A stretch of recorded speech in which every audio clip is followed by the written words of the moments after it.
Bonsoir à tous. À la une de ce journal, à une semaine de la rentrée scolaire, presque aucune effervescence n'est observée à Bamenda dans le chaudron de la crise anglophone. L'exode massif des populations illustre à suffisance les inquiétudes grandissantes des parents d'élèves face à la menace sécuritaire qui plane sur la rentrée scolaire. Pourtant, des évêques multiplient les prières, interpellant le gouvernement et les groupes armés séparatistes pour prioriser la rentrée scolaire des enfants meurtris par 3 ans de guerre. Comment réagit la classe politique sur les stratégies gouvernementales visant à favoriser un retour serein à l'école? C'est le dossier du 20h. Et que se passe-t-il à la Camerco? Le président du conseil d'administration et le directeur général se déchirent sur le management de cette compagnie aérienne publique plombée par un surendettement et un management de plus en plus critiqué. Nous en parlerons dans ce journal au moment où le Cameroun brandit sa résilience devant un rapport d'une agence américaine qui classe le Cameroun comme la deuxième économie la plus résistante au choc extérieur. Au-delà d'une telle initiative et d'un tel classement, quelle est la réalité sur la situation économique du Cameroun et son inclusion sur le quotidien des Camerounais? Nous en parlerons dans ce journal.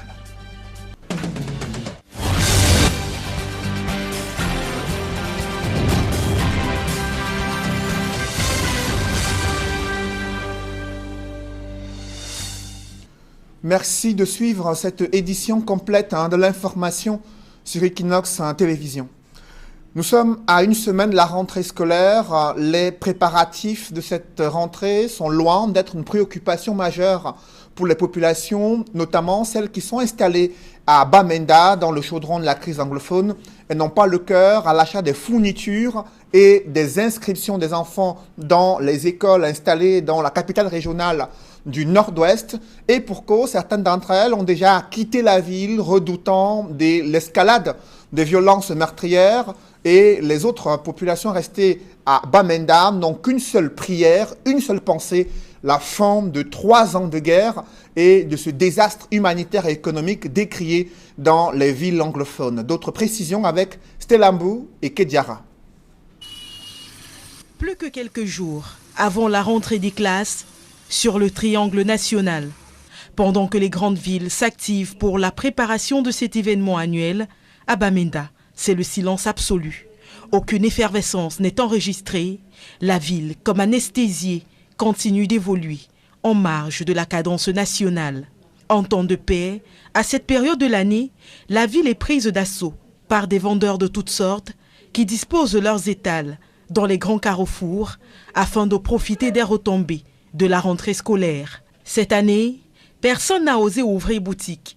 Les libraires, les papetiers, les vendeurs de livres seconde main et même les couturières, habilités à confectionner les tenues scolaires, répondent aux abonnés absents. Pas peur de représailles. Un sentiment perceptible également chez les parents d'élèves. J'aurais vraiment aimé les voir aller à l'école cette année. Mais je ne suis pas prête à risquer leur vie.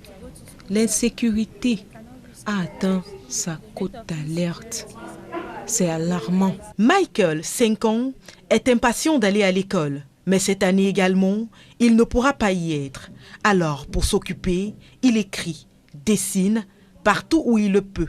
Sa maman, couturière, est très sceptique quant à l'effectivité de la rentrée scolaire de cette année. 3 years gone by and this is the 4th year and I'm not seeing any sign. 3 années se sont déjà écoulées. Voici la 4e. Et je ne vois aucun signe d'un retour à la paix. Et ça m'inquiète. Des fois, on entend des coups de feu dans les environs. Je ne sais plus quoi dire. J'attends de voir. Avec la crise anglophone, de nombreux parents s'inquiètent de l'avenir de leurs enfants. Je veux vraiment que mes enfants aillent à l'école. Je ne veux pas avoir une génération d'illettrés. Moi, je peux me débrouiller à lire et écrire. Mais qu'en sera-t-il d'eux? Pour contourner cette réalité, certains d'entre eux ont envoyé leurs enfants étudier dans d'autres villes plus calmes et sécurisées. Dans les établissements publics, c'est pas la grande affluence, mais quelques parents ont été aperçus en train de sécuriser l'inscription de leurs enfants. La population appelle le gouvernement et les séparatistes à construire un environnement serein pour le retour de la paix, car ce n'est qu'à cette condition que l'école pourra vraiment reprendre son cours normal. Et sur le théâtre de la crise anglophone, des évêques de la province ecclésiastique de Bamenda ne sont pas indifférents à l'impact de cette crise sur le secteur de l'éducation. Dans une lettre ouverte, ils interpellent les groupes armés séparatistes et le gouvernement camerounais afin qu'ils s'engagent à créer les conditions favorables à un retour serein à l'école dès le 2 septembre 2019. Ils insistent sur l'enjeu crucial pour l'éducation des enfants dans les régions du nord-ouest et du sud-ouest. Évocation avec Jean-Paul Chouniat. La résolution phare de la 67e réunion ordinaire des évêques anglophones se résume à un message pour une reprise de l'école dans le sud-ouest et le nord-ouest, deux régions du Cameroun dévastées et paralysées par une crise socio-politique et sécuritaire depuis 3 ans. Les évêques de Buea, Kumba, Manfé, Kumbo et Bamenda, signataires de cette correspondance, interpellent les séparatistes, le gouvernement, l'armée, les parents et la diaspora anglophone à faire tout leur possible pour un retour des élèves sur le chemin de l'école. Le droit à l'éducation étant inaliénable et garanti par des conventions internationales signées et ratifiées par l'État du Cameroun. Ainsi, selon les prélats de ces deux régions en guerre, il revient à chaque partie prenante et les victimes d'accorder plus que jamais une attention toute particulière à un conflit qui a déjà causé d'innombrables dégâts, à même de compromettre l'avenir de plusieurs générations d'enfants si rien n'est fait pour mettre fin à cette crise. Aux Zamba Boys, bras armés des séparatistes, les évêques de la province ecclésiastique de Bamenda leur demandent de ne plus brutaliser ni torturer les élèves, enseignants, parents et autres acteurs favorables à la reprise des classes. Tout comme ces Zamba Boys, doivent surtout penser à ces enfants qui ne sauront lire ni écrire si jamais leurs exactions sur la communauté éducative venaient à perdurer. Les hommes de Dieu de cette partie du pays leur recommandent vivement de ne plus détruire, incendier des établissements scolaires, encore moins attenter à la vie des partisans de la reprise des classes. Aussi, conclut-il dans leur sortie, les Zamba Boys doivent aborder le boycott de l'éducation avec plus de raison et moins d'émotion. S'adressant au régime de Yaoundé et à l'armée, la Bamenda Provincial Episcopal Conference demande au gouvernement de Paul Biya d'initier le dialogue inclusif et surtout rester vigilant sur les agissements des militaires sur la population civile de ces deux régions. Ces évêques affirmant détenir des preuves de torture des hommes en tenue sur des enfants, les établissements scolaires ayant été à N reprises la cible des frappes. Ils rappellent par ailleurs que les écoles ne sauraient être des casernes militaires. Troisième acteur majeur de cette crise, la diaspora anglophone. Les évêques leur demandent de cesser d'encourager les Zamba Boys à saboter écoles, torturer les élèves et enseignants, le tout à la perte irréversible d'une jeunesse sans éducation qui sera aussi sans lendemain meilleur. Comment cette diaspora en est-elle à empêcher l'accès des enfants à l'éducation, sans laquelle elle-même serait illettrée? Les anglophones des États-Unis ou encore d'Europe, très actifs dans le durcissement de ton dans cette crise, sont bien loin d'imaginer les tortures et les conséquences que leurs frères et sœurs du sud-ouest-nord-ouest endurent depuis des années, concluent les évêques anglophones. Aux parents d'élèves, les évêques anglophones les encouragent à surmonter la peur et envoyer leurs enfants à l'école plutôt que de les garder à la maison avec des têtes vides. Ces prêtres recommandent donc aux parents de défendre l'avenir et le bien-être de leurs enfants face à quiconque voudrait les hypothéquer. Et enfin aux enseignants, ces prélats les encouragent à ne point renoncer à leurs obligations de former la jeunesse malgré ce contexte difficile dans les deux régions anglophones. À la suite de cette énième sortie des évêques anglophones, des détenus de cette crise, à l'instar de Mancho BBC, militent fortement pour un réel retour à l'école dans les deux régions dès le 2 septembre prochain. Ce son de cloche de l'Église catholique sera-t-il entendu dans un contexte où la condamnation à vie de Sisiku Ayuktabe et compagnie a poussé les séparatistes à durcir le ton en décrétant 2 semaines de ville morte, couronnées par un départ massif ces derniers jours des populations de la zone anglophone en crise vers les régions francophones. Et cette condamnation à perpétuité contre Sisiku Ayuktabe est l'un des sujets qui alimentent les débats dans le chaudron de la crise anglophone, également dans le pays, le Cameroun, et la classe politique qui qui montre ces divergences à propos de cette condamnation. D'un côté, l'opposition critique une telle décision qui, selon eux, est sensiblement politique. De l'autre côté, le RDPC défend l'indépendance de la justice et brandit la loi antiterrorisme pour justifier une telle sanction pénale. Pourtant, l'opposition estime que le contexte sociopolitique ne prêtait pas à une telle décision au regard de l'enjeu qui vise à favoriser un retour à l'école. Regard croisé dans ce reportage que signe Gladys Sidé. Sisiko Ayuk-Tabé et ses alliés, jugés et condamnés à vie par le tribunal militaire de Yaoundé, des voix s'élèvent pour dénoncer une décision politique et l'incompétence du tribunal militaire qui ne devrait en aucun cas juger des civils. Si déjà l'action publique peut être mise en mouvement devant le tribunal militaire par un homme politique qui n'est pas magistrat, parce que le MINDEF, aucun MINDEF n'a jamais été magistrat. Si une personnalité politique peut mettre en mouvement l'action publique, peut mettre en mouvement les poursuites, s'il peut les arrêter sur instruction d'un autre homme politique, fût-il chef de l'État devant le tribunal militaire, vous comprenez que c'est une juridiction qui a un caractère purement politique. On vous dit quand des politiciens font des manifestations, si c'est illégal, ça relève désormais du tribunal militaire de Yaoundé, même pas du tribunal militaire de la région où ces gens ont fait cette manifestation. Ce caractère spécial du tribunal militaire de Yaoundé marque la soumission de ce tribunal aux autorités politiques. Cependant, dans les rangs du RDPC, l'on estime que le juge a plutôt été clément vis-à-vis des séparatistes, au regard des actes qu'ils ont posés, puisque la loi antiterroriste prévoit la peine de mort dans le cas d'espèce. La décision qui est prévue par la loi, l'article 102, c'est la peine de mort. Parce que vous ne pouvez pas tuer les militaires et rendre cette population dans cette situation-là par des petits apprentis sorciers. Dans cette condition-là, ce qu'ils ont fait, c'est un attentat contre l'État. C'est extrêmement grave. Que les avocats puissent plaider l'incompétence, qu'ils puissent se taper sur le tribunal militaire.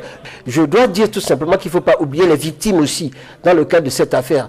Gouverner, ce n'est pas de l'angélisme. Le MRC qui a réagi au lendemain de cette condamnation de Ayuk-Tabé dit avoir du mal à comprendre la stratégie de dialogue mise sur pied par le gouvernement qui était prêt à discuter avec les séparatistes en Suisse alors que le département fédéral des affaires étrangères se proposait de jouer les médiateurs dans cette crise. On ne peut pas en même temps prétendre être mendiant de la paix. On ne peut pas en même temps avoir ouvert, dit-on, des négociations avec certains sécessionnistes et vouloir nous faire croire le lendemain qu'on est suffisant. On est désormais très horrifié d'autres sécessionnistes à l'analyse des faits. La juridiction militaire, au-delà des questions de compétences, est une juridiction dans les mains, non même pas simplement du gouvernement, mais du président de la République. Malgré ces chocs d'idées et prises de position, un problème de fond demeure. Y aura-t-il rentrée scolaire dans les régions du nord-ouest et sud-ouest? La vague de déplacements enregistrée ces derniers jours, en tout cas, laisse planer le spectre d'une année scolaire blanche dans les régions anglophones.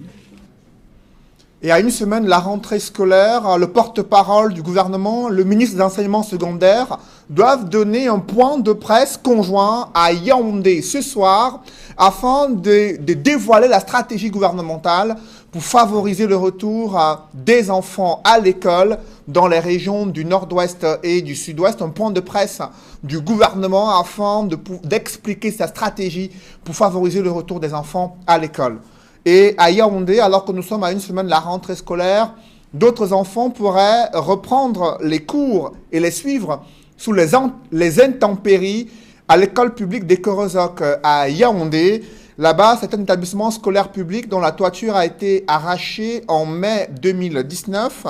3 mois plus tard, aucune réhabilitation n'a été faite. Pourtant, nous sommes à une semaine de la rentrée scolaire. Les cris de détresse des parents, d'élèves et des responsables de cette école publique n'ont pas permis aux autorités de se mobiliser afin de pouvoir réhabiliter cette école. Reportage, Rodin Gassi et Marcelin Gansov. Voici à quoi ressemble la salle du cours moyen deuxième année de l'école publique de Korozok, groupe 1 et 2. Il ne reste plus que ce tableau noir juste derrière moi. L'essentiel du toit a été arraché. Des faits qui sont produits au mois de mai 2019 lorsqu'une forte pluie s'est abattue dans la capitale. J'étais là chez moi puisque j'habite à côté de l'école. J'ai d'abord suivi un petit bruit, pap, Je pensais que c'est ma toiture qui est partie. Mais quand je sors dehors, je me rends compte que c'est la toiture de l'école qui est partie. Il y avait des pleurs ici. Tous les enfants pleuraient, maman, papa, même les maîtresses. C'était une catastrophe. Ce sont au total 3 salles de classe qui se retrouvent sans toiture. La CIL, le cours préparatoire et le cours moyen 2. À l'approche de la rentrée scolaire, les parents sont sans voix. J'ai jusqu'à 3 enfants ici. Donc, je m'inquiète de la situation de l'école. Depuis le mois de mai que ça s'est déroulé, on est là seulement comme ça. Bon, on se demande alors comment nos enfants vont fréquenter. Puisque quand c'est arrivé, les maîtresses, tout le monde était, je peux dire que dans les pleurs. Le reste de la toiture avait été emporté par les autorités municipales de Yaoundé 7, certainement pour récupérer ce qui pouvait encore servir. Sauf que depuis, rien n'a été fait. Si rien n'est fait, les parents seront obligés d'envoyer leurs enfants à plus de 2 km à la ronde. Ceux qui n'ont pas de moyens pour les envoyer dans les établissements privés, ils vont faire comment? Donc nous nous inquiétons de cette situation, non seulement ici à Ikorozo, mais aussi à l'école publique d'Odia, dont la toiture a également été aussi enlevée, qu'on puisse faire les réflexions possibles afin que les enfants puissent gagner le chemin de l'école. L'école publique d'Ikorozo est très mal lotie. En dehors des salles de classe sinistrées, celles qui tiennent encore debout portent déjà les marques du délabrement, en plus d'une clôture qui peine à sortir des terres depuis la création de cette école. L'association des parents d'élèves est dépassée par les événements. Les parents normalement ne payent pas l'APE comme il se doit. Les peu qu'il y a souvent, vous voyez, chaque fois on commence les barrières là. Quand on commence les barrières, finalement les fumeurs de chambre viennent casser, comme vous voyez, casser partout là. En ce qui concerne les bancs, tous les années, on repaye les bancs. Et parfois même nous aidons encore les directrices à les donner quelque chose pour les paquets minimum. Le qu'elles disent toujours que le paquet minimum n'est rien. Au lieu de résoudre les problèmes qui plombent le fonctionnement de l'école, les responsables du Minedu se sont plutôt empressés d'enlever les 2 directrices qui ont maintes fois crié au secours. Leurs remplaçantes, qui prennent fonction cette semaine, ont du pain sur la planche. Voici donc à quoi ressemble l'école publique de Korozok, groupe 1 et 2. On dirait un véritable champ de ruines. Les appels au secours, lancés aussi bien par les parents d'élèves que les responsables de cet établissement, sont restés lettres mortes jusqu'ici. C'est à se demander à quel type de rentrée scolaire aura-t-on droit le 2 septembre prochain. Ici Rodrigue Ngassi, Marcelin Gansop, Equinox Télévision. Restons à Yaoundé, dans l'une de ces banlieues où l'effondrement d'un mur a fait un blessé grave dans une zone à risque pour la construction des maisons d'habitation. Les autorités administratives disent avoir pris des mesures visant à sécuriser ce site, objet de tous les dangers dans la cité capitale. Reportage, Marcelin Gansop. 3 jours après l'accident, la famille Ndormo est encore sous le choc. Les tristes souvenirs de la nuit de jeudi à vendredi dernier sont encore frais dans les mémoires. J'ai trouvé une femme qui était vraiment... Bon, les cris du quartier ont sorti la femme dans les décombres. Elle a eu double fracture, elle a la tête fendillée. Bon, jusqu'à présent, elle est encore en soins intensifs à l'hôpital. Les enfants ont failli mourir parce qu'ils étaient assis là à la télé. Moi, même si j'étais couché là dans la chambre, c'est qu'on n'en parle plus. Bon, de ce côté, il y a 3 locataires.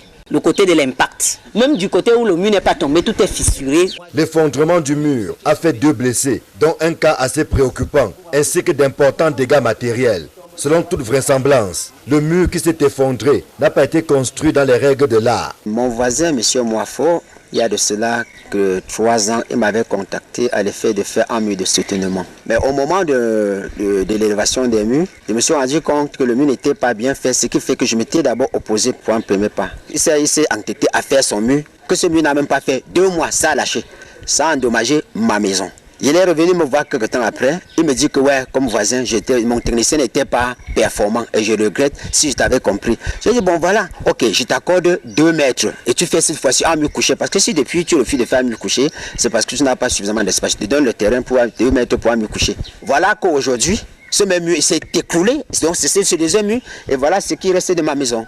Nos tentatives pour avoir le sieur Moifo ont été vaines.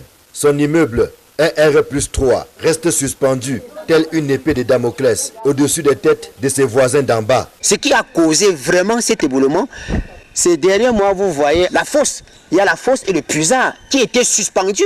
Et c'est ça qui provoque cette ébullition. Et comme si cela ne suffisait pas, voilà, les eaux qui continuent de dégouliner vers nous. Donc ça fait que le danger est permanent. Conscient du danger, le sous-préfet de Yaoundé 6 a pris quelques mesures conservatoires. Nous vivons dans la frayeur totale, puisque avec les autorités ont demandé que tout le monde doit libérer. Les locataires ont déjà libéré. Nous, on ne sait pas. Franchement, nous sommes tellement sous le choc que nous ne savons pas où aller, nous ne savons pas quoi faire. À la veille de la rentrée en plus, c'est une situation, nous sommes vraiment dans le désespoir total. Parce que l'immeuble dont la fondation a été rasée menace ruine et pourrait même, si ce bâtiment venait à s'écrouler, pourrait avoir des dégâts jusqu'au fond là-bas. J'ai donc demandé que, premièrement, on recense tous ceux qui vivent là-bas. Le président du conseil d'administration de Camerco a demandé au directeur général de cette compagnie d'annuler les nominations qu'il avait effectuées et privilégier l'audit interne de cette compagnie aérienne publique. En réaction, le directeur général de Camerco estime que ces décisions managériales ont permis plutôt d'améliorer la rentabilité de Camerco et face aux injonctions du PCA, il en appelle au conseil d'administration pour entériner ces décisions qui maintient jusqu'au prochain conseil d'administration. Nous en parlerons dans nos prochaines éditions. Le Cameroun qui peaufine sa stratégie face aux menaces sécuritaires décriées dans diverses régions du pays. Un centre spécial d'entraînement a été inauguré dans la région de l'Est. Il s'agit de former des soldats aux techniques de combat commando et techniques d'adaptation à un environnement rude afin de renforcer la capacité d'intervention dans des conditions extrêmement difficiles. On voit tout cela dans ce reportage que signent Joël Essengue et Ike Cyril. La coupure du ruban symbolique, puis la découverte de la plaque commémorative. Et voilà inauguré le centre d'entraînement et d'aguerrissement en zone forestière de l'armée camerounaise. La formation qui sera dispensée ici complétera celle du centre d'entraînement et d'aguerrissement en zone sahélienne, déjà fonctionnel depuis quelques années à Mindif, dans le département du Mayokani, région de l'extrême nord, et en attendant celui en gestation déjà avancé d'entraînement et d'aguerrissement en zone de montagne, il sortira bientôt de l'Inde dans la région de l'Ouest. Construit à Mocheboum, près de Doumé, dans la région de l'Est, le centre d'entraînement et d'aguerrissement en zone forestière vise à doter les forces de défense de capacités et aptitudes professionnelles pour faire face aux diverses menaces auxquelles le Cameroun est confronté. Il s'agit donc d'adapter nos forces à l'hostilité et la rusticité de l'environnement forestier, lequel offre peu de couloirs de mobilité et exige une bonne capacité dans les mouvements. Ce centre est donc un cadre approprié, spécialement aménagé et équipé pour entraîner et aguerrir les hommes à la rudesse des opérations en zone de forêt. En effet, l'entraînement au combat en zone forestière est une nécessité pour la bonne conduite des opérations. On sait que la grande partie de notre territoire national est couverte de forêt. Sur une superficie globale de 123 hectares, le centre, au dit des autorités militaires, réunit toutes les conditions de préparation des unités à effectuer des missions de courte durée, à l'instar du contrôle des frontières en zone forestière ou de l'apprentissage du commandement dans des conditions rudes. Le CA présente toutes les caractéristiques opérationnelles recherchées ici, à savoir une forêt dense avec des zones d'accès difficiles, des coupures, la mangrove et des aires propices pour le bivouac. Une zone de manœuvre comprenant des espaces de combat, un champ de tir pouvant permettre de tirer sur une distance de plus de 300 mètres et un parcours d'obstacles naturel. Il convient de relever que les éléments du piste d'audace, traités par les spécialistes français du centre d'entraînement commando de Montly, sont en cours de fabrication dans les ateliers spécialisés de France. Plus important, dans le dispositif du CEAF, un stimulateur de tir acquis aux États-Unis. Les autorités militaires précisent qu'il permet de réaliser des économies substantielles en termes d'utilisation des munitions. Les PA type Beretta, les AK-47, les mitrailleuses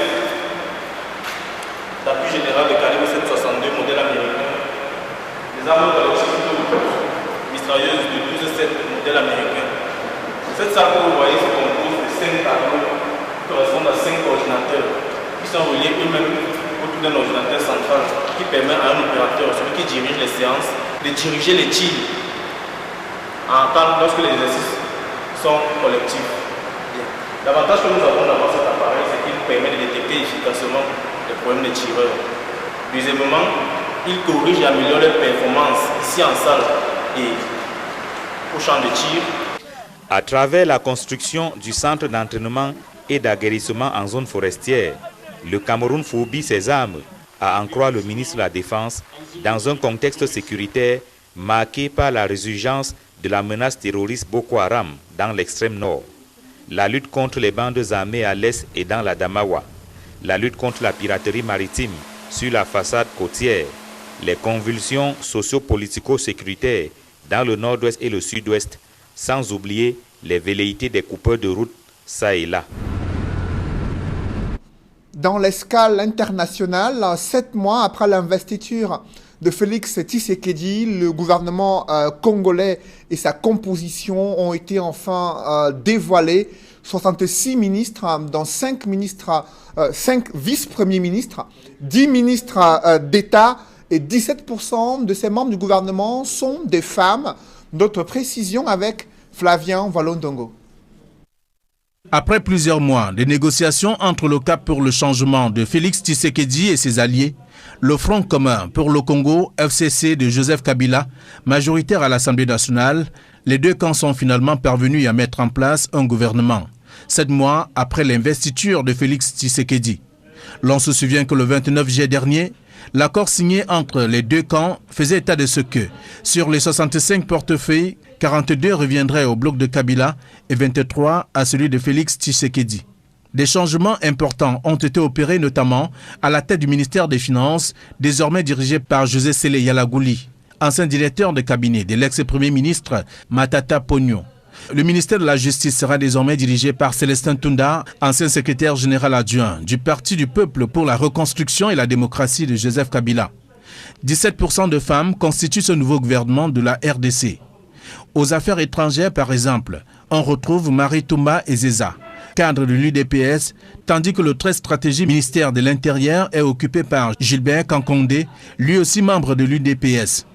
Par ailleurs, le chef de file des négociations de l'UNC pendant les tractations, Jean Baudouin Mayo Mambeke, est nommé vice-premier ministre en charge du budget. Willy Kitobo a été nommé aux mines. L'ancien gouverneur du Nord Kivu, Julien Paluku, nommé ministre de l'Industrie. L'enseignement supérieur et des universités est confié à Thomas Louaka. Azaria Robertwa, quant à lui, a été nommé vice-premier ministre en charge de la décentralisation. Et Mengoy Mukina, quant à lui, s'occupe de la défense. À la suite de ce changement, l'on note que 76,9% des membres de ce gouvernement n'ont jamais pris part à un gouvernement et 17% des portefeuilles attribués à des femmes, selon des services internes au nouveau gouvernement de la RDC. Et en bref, à présent, ce naufrage survenu au large de Bakassi dans la nuit de dimanche à ce lundi et près de 200 personnes qui étaient à bord d'un navire et 3 corps repêchés, 107 rescapés, 90 disparus. Les recherches se poursuivent, recherches effectuées par la Marine nationale après un naufrage survenu au large de Bakassi au Cameroun dans la nuit de dimanche à ce lundi. Près de 107 rescapés, 90 disparus et 3 corps déjà repêchés. Mesdames, Messieurs, c'est la fin de ce journal. Merci de l'avoir suivi. Juste après cette édition de 20h, retrouvez Nadine Yambou et ses invités pour le débrief du journal sur le plateau d'Equinox Soir. Nadine. Merci à vous, Cédric Noufélé. Bonne soirée. Le rendez-vous est pris pour demain, 20h. Dans la deuxième partie d'Equinox Soir, nous